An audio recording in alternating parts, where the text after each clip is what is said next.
दर्शक बंधु आपण मानक प्रिय सीरियल ओढ़णी रे हेबाकु जाउची जबरदस्त धमाका।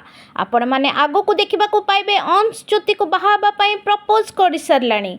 कहीं आउ केमिति जानिबा पई भिडियोटी को संपूर्ण देखंतु जानि परिबे। आपण देखिले किपरि जीवन आ ज्योति मिसी अंश को बोका बनाउछंती, कारण अंश टू प्रॉपर्टी पेपर आनिबारे केवल ए गोटे रास्ता जीवन आउ ज्योति पाखरे थिला।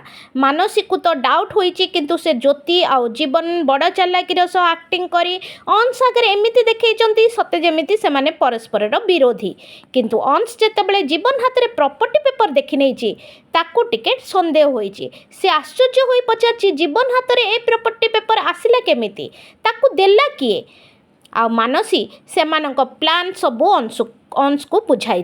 अंशर भी एबे संदेह हेबाकु लागिची, तेणु से ज्योति को परीक्षा करबाकु जाई ज्योति को बाहा हेबार प्रस्ताव देछि। एबे हेबो कोन आगोकू, केमिति ज्योति ए कठिन परिस्थिति को सामना करिवे, जीवन केमिति ज्योति को साहाय्य करिवे, ए सबुर उत्तर पाई देखंतु शुक्रवार महासप्ताह रे ओढ़णी राति 9:30 रे केवल तरंग टीवी तरंग प्लस आप रे। आउ हाँ, मो चैनल को हाइप निश्चय करांतु।